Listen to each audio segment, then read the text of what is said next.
મિત્રો, સોનાલી જેડીએમ છે.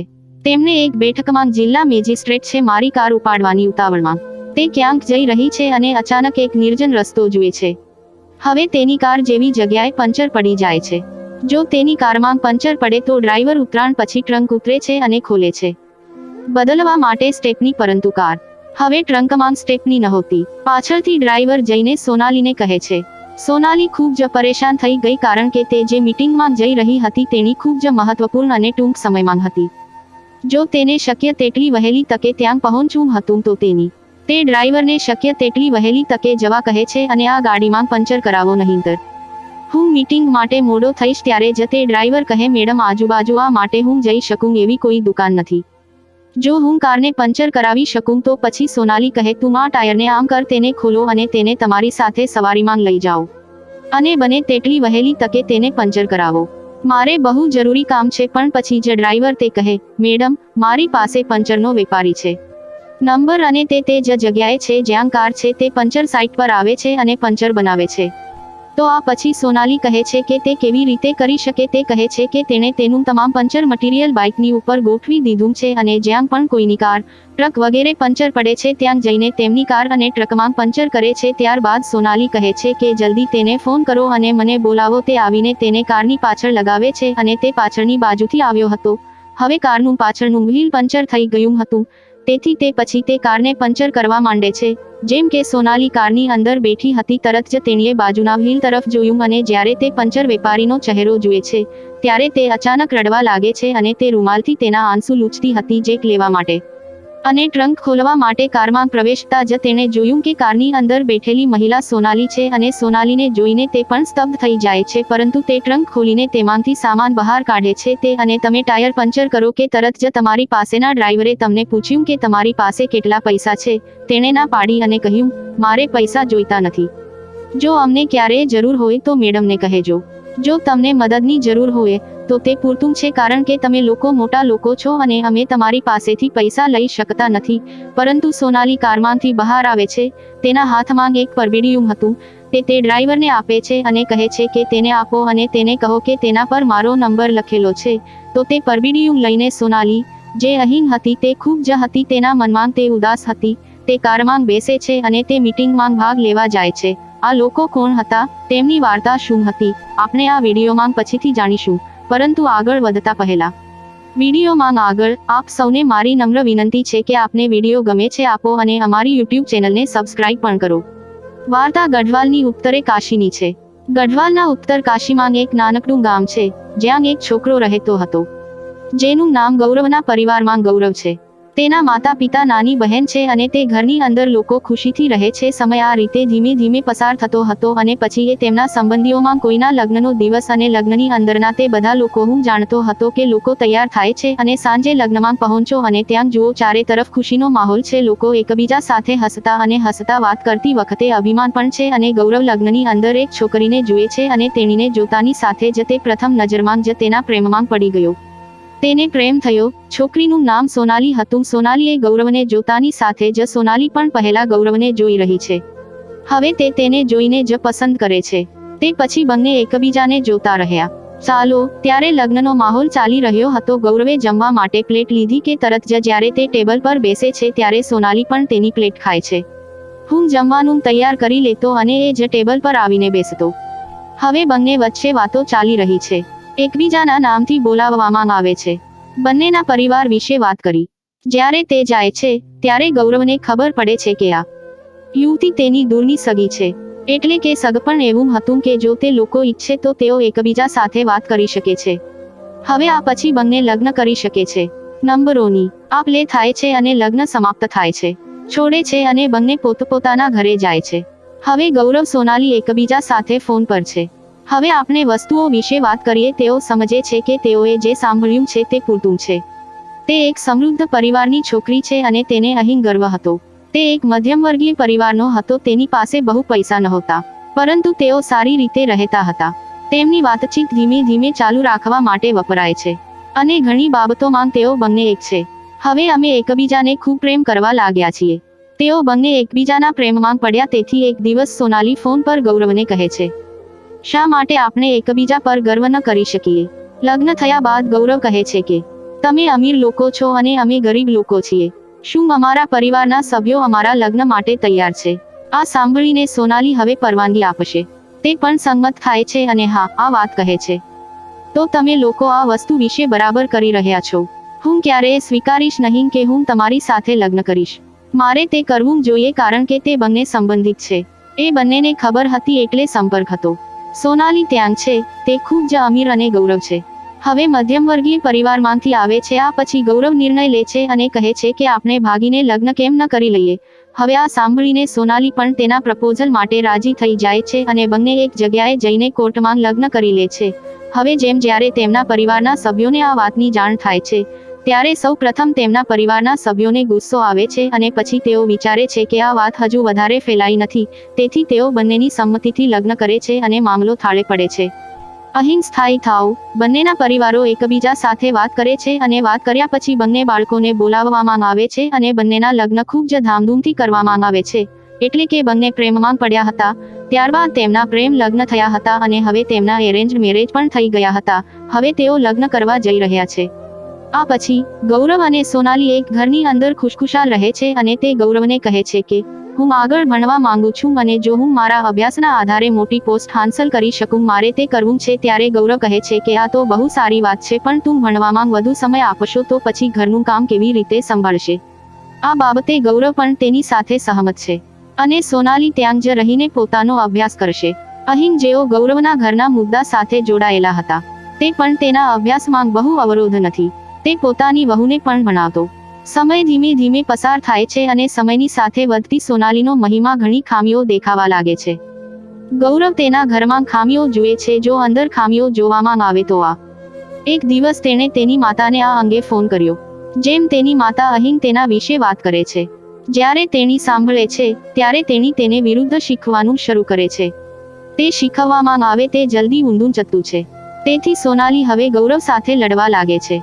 તરત જ સોનાલી ગૌરવ સાથે લડે છે. વચ્ચે તેના સાસુ સસરાએ પણ ભાગ ભજવ્યો અને કહે છે, દીકરી, જો તું શ્રીમંત છે, જો તમે પરિવારની પુત્રી છો, તો અમે તમને ના કહ્યું. હું ઈચ્છતો હતો કે તમે પહેલા અમારા બાળક સાથે લગ્ન કરો. મેં હવે તારી સાથે લગ્ન કરવાની ના પાડી દીધી હોત.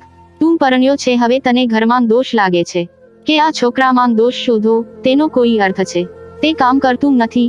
સમય ધીમે ધીમે પસાર થાય છે અને જેમ જેમ સમય વીતતો ગયો તેમ તેમ તેમના લગ્નને 2 વર્ષ થયા. તેઓ મિત્રો બને છે અને 2 વર્ષ પછી તેમની લડાઈ સમાપ્ત થાય છે. તે ઘણો વધી ગયો હતો અને પછી એક દિવસ નાનો હતો. તેઓ બંને એક જ વસ્તુ પર લડે છે અને તે લડાઈને કારણે સોનાલી તેના માતા પિતાના ઘરે જાય છે. તે ત્યાંથી છૂટાછેડાનો કેસ દાખલ કરે છે. છૂટાછેડા પછી સોનાલી તેના ઘરે છે. ત્યાં હવે સોનાલી તેના ઘરે છે. તે હજી ભણતી હતી. ધીમે ધીમે તે ભણે છે અને અભ્યાસ પૂરો કર્યા પછી તે અહીં ડિસ્ટ્રિક્ટ મેજિસ્ટ્રેટ બની જાય છે. તે પછી તેના પરિવારમાં કંઈ નથી. મારી સાથે જ ધીમે ધીમે તેના પર એક પછી એક સમસ્યાઓ આવવા લાગી અને આ સમસ્યાઓના કારણે તેની પાસે જે પણ જમીન હતી તે વેચાઈ ગઈ. હવે તે જમીન વેચાઈ ગઈ અને ગૌરવ પાસે તેના પરિવારના ભરણપોષણ માટે કોઈ કામ નહોતું થવાનું હતું અને તે કામની શોધમાં અહીં તહીં ફરતો હતો. પછી તેનો એક મિત્ર હતો જે પંચરની દુકાન ચલાવતો હતો, તેથી તે તેની પાસે બેઠો હતો. તે તેને તેની બધી વાત કહે છે અને કહે છે કે મિત્ર, ઘરનો ખર્ચ તેને ચલાવવા માટે થોડું કામ કરવું પડે છે. તેથી તે પછી તેનો મિત્ર તેને આઈડિયા આપે છે અને કહે છે કે તું પણ પંચરની દુકાન કેમ નથી ખોલતો? તેમાંથી તને સારી આવક થાય છે. તેનો બહુ ખર્ચ નથી થતો, ફક્ત અમારી મહેનત છે. જો અમને આ વિચાર મળે તો મહેનતના પૈસા સારું લાગે છે, પરંતુ તે આ વિચારથી અલગ છે. તે જે રીતે વિચારે છે તે રીતે કામ કરે છે. દુકાન ખોલ્યા પછી ઘણા લોકો બેઠા છે, પરંતુ જેથી હું આ બધી સામગ્રી મેળવી શકું, હું બધા પાસે ગયો અને તેમને પંચર કરાવ્યા કરો, કારણ કે ગૌરવ ભણેલો હતો અને શિક્ષણ અને લેખનનો ઉપયોગ કરીને તે તેના મિત્રના વિચાર પર કામ કરે છે. એક સાથે પંચર બનાવવા માટે જે જરૂરી છે, આ સામાન બાઇક પરનો સામાન હતો. તેને બંધબેસે છે અને તેને ફિટ કર્યા પછી બાઇકની પાછળ તેનો નંબર લખેલો પણ મળે છે કે જો કોઈને પંચર કરાવવાની જરૂર હોય. ત્યાં આવ્યા પછી અમે મૂકી જેની ગાડીમાં પંચર પડતું હતું ત્યાં તે ગૌરવને પણ ફોન કરીને ત્યાં મોકલતો, પરંતુ તમારી કારમાં, તમારી ટ્રકમાં. આ રીતે ગૌરવ પંચર થઈ જતો હતો. અમે છેડા મળવાનું શરૂ કરીએ છીએ અને પછી એક દિવસ ગૌરવ એક કોલ આવે છે અને તેને લોકેશન આપવામાં આવે છે. તમે જે સ્થાન પર જાઓ છો ત્યાંથી 10 મિનિટ દૂર પરંતુ તે પછી ગૌરવ એ જ લોકેશન પર હતો. પંચર કરાવવા ત્યાં જાય છે.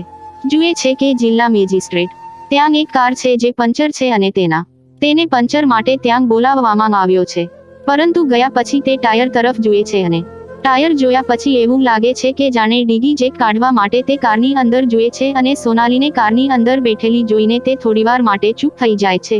પરંતુ તે પછી તે ટ્રંક ખોલે છે અને તે કારને પંચર કરવા લાગે છે. પંચર થાય છે અને પંચર થયા પછી ડ્રાઈવર તેને પૂછે છે કે શું તેની પાસે આટલા પૈસા છે અને તે કહે છે કોઈ વાંધો નથી, મને પૈસાની જરૂર નથી. તેને કહો કે તે એક મોટો માણસ છે અને જો અમને ક્યારેય જરૂર પડશે તો તે મદદ કરશે અમને. આ સાંભળીને સોનાલી જે કારની અંદર બેઠી હતી તે બહાર આવે છે. તેના હાથમાં એક પરબીડિયું હતું અને તેના પર તેણે પોતાનો મોબાઈલ નંબર લખ્યો હતો અને કહ્યું હતું કે તે તેમને આપો અને જો તેને મારી જરૂર છે મેં તેના પર મારો નંબર લખ્યો છે. અને તે પછી ગૌરવ તે પરબીડિયું લઈને તેના ઘરે જાય છે અને સાંજે તે તેના રૂમમાં જાય છે. તેણે પરબીડિયું ખોલીને જોયું તો તેની અંદર 5000 રૂપિયા હતા અને બહાર સોનાલીનો નંબર લખેલો હતો.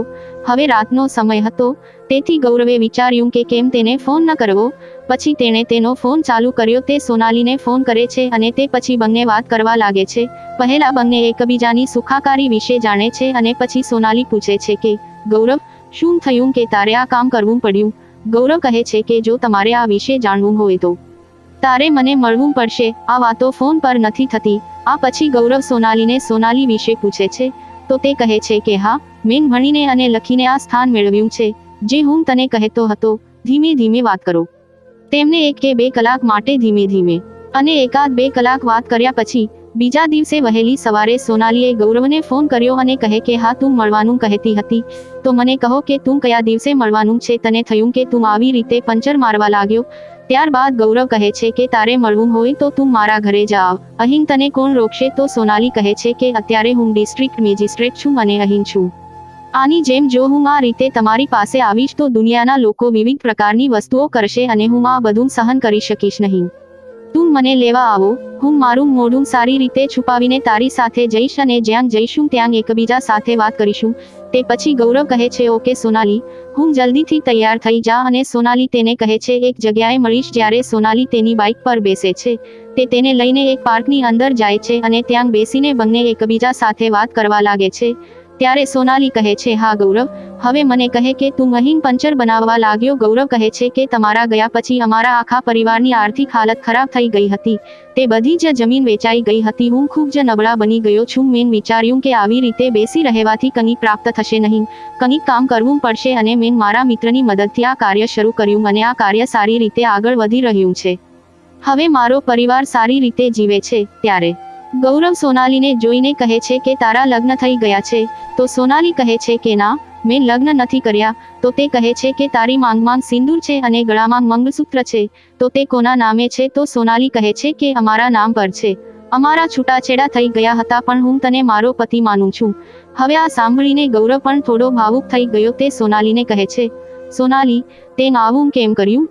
તે પછી સોનાલી પણ આ સાંભળીને થોડી ભાવુક થઈ જાય છે અને કહે છે કે ગૌરવ, મારાથી મોટી ભૂલ થઈ ગઈ છે. હું મારી માતાએ શીખવેલી વાતોમાં પડી ગયો હતો અને તેથી જ હવે પછી ગૌરવ કહે છે સારું થયું, હવે તમે ડિસ્ટ્રિક્ટ મેજિસ્ટ્રેટ બની ગયા છો. હવે તમારી સ્પર્ધા અમારી છે. શું હું નાનો પંચર છું અને તમે ડિસ્ટ્રિક્ટ મેજિસ્ટ્રેટ છો? તો હવે તમે મારા નામે છો. અલબત્ત મંગલસૂત્ર અને સિંદૂર લગાવવાનું બંધ કરો. અમારા રસ્તા તમારાથી અલગ છે. હવે આ સાંભળીને સોનાલી થોડી નિરાશ અને ઉદાસ થઈ ગઈ કારણ કે તેના શબ્દો પરથી તેને લાગ્યું કે જાણે ગૌરવે બીજી વાર લગ્ન કર્યું છે. પણ પછી અચાનક તે પૂછે છે અને કહે છે ગૌરવ શું છે? ફરી લગ્ન કરશો? તો ગૌરવ સોનાલી કહે ના, એવું કંઈ નથી. તારા ગયા પછી થયું કે હું આમ જ રહી ગયો. હું કરું છું અને હું ફરી ક્યારેય લગ્ન કરવા માંગતો નથી. મને એવું લાગ્યું નહીં. પરિવારના સભ્યોએ મને ઘણી વખત કહ્યું હતું કે દીકરો બીજી વ્યક્તિ સાથે લગ્ન કરે તેનું આયુષ્ય ઘણું લાંબુ છે. તે મોટી છે પણ મેં તેને ના પાડી. મેં કહ્યું લગ્ન જીવનમાં એક જ વાર થાય છે અને તે પછી હું હવે લગ્ન નહીં કરું. સોનાલીએ આ સાંભળતા જ તેના ચહેરા પર એક અલગ જ ચમક દેખાય છે અને તે જુદી જુદી વસ્તુઓ વિચારવા લાગે છે. તે ગૌરવને કહે છે કે ગૌરવ, મને થોડું કામ કરવા દે અને અમે આ કહીને ત્યાં જઈશું. તે ગૌરવ સાથે બેસે છે અને ગૌરવને કહે છે કે નજીકમાં એક મંદિર છે અને મને મંદિર ગમે છે. મારે થોડું કામ છે અને ચાલો ગૌરવ પાસે જઈએ. એ મંદિરમાં લઈ જાય છે અને એ મંદિરે લઈ જાય છે. ગર્વ સાથે ફરીથી ત્યાંથી નીકળ્યા પછી લગ્ન કરે છે અને કહે છે કે ગમે તે ગૌરવ, મારી ભૂલો છે, તેમને માફ કરો અને ફરી આવું કંઈ નહીં થાય. અમે બંને ખૂબ હસ્યા. આ હવે એકબીજા સાથે ખુશીથી જીવીશું. વાત સાંભળીને ગૌરવ પણ સંમત થાય છે, કારણ કે તે પણ એવું ઈચ્છતો ન હતો. તેણીને પ્રેમ છે કે તે તેનાથી દૂર રહે છે, કારણ કે તે તેનાથી છૂટા પડ્યા તે બધા દિવસો તે દરરોજ રાત્રે સોનાલી વિશે વિચારતો હતો અને લગ્ન પછી સોનાલી ગૌરવને તેના ડ્રાઈવર તરીકે રાખે છે અને કહે છે કે તારે મારી કાર ચલાવવી પડશે અને હવે તું મારી સાથે રહેજે. સોનાલી ગૌરવ સાથે તેના સાસરે આવે છે. સોનાલીને જોઈને તેની સાસુ ખૂબ ખુશ થઈ જાય છે અને સોનાલી હવે ડીએમ બની ગઈ છે તે સાંભળીને તે ખૂબ જ ખુશ થઈ જાય છે. તે કહે છે કે દીકરી, બહુ સારું થયું અને તેન સારું કર્યું કે તેન ફરીથી લગ્ન કરી લીધા, નહીં તો તે કોઈની સાથે લગ્ન કરવા તૈયાર ન હતો. આ પછી બધા લોકો તે ઘરની અંદર ખુશીથી રહેતા હતા. તો મિત્રો, આ હતી ગૌરવની વાર્તા અને સોનાલી, જ્યાં બંને એકબીજાથી અલગ થઈ ગયા અને અલગ થયા પછી તમે આ વાર્તા વિશે જે કંઈ કહેવા માંગો છો, તમે તમારો અભિપ્રાય કોમેન્ટ બોક્સમાં લખી શકો છો. અને વાર્તા કહેવાનો હેતુ નથી તમને બિલકુલ ખલેલ પહોંચાડવા માટે આ વાર્તા તમને કહેવામાં આવી છે જેથી તમે આ વાર્તાઓમાંથી કંઈક શીખી શકો અને તેને તમારા જીવનમાં લાગુ કરી શકો.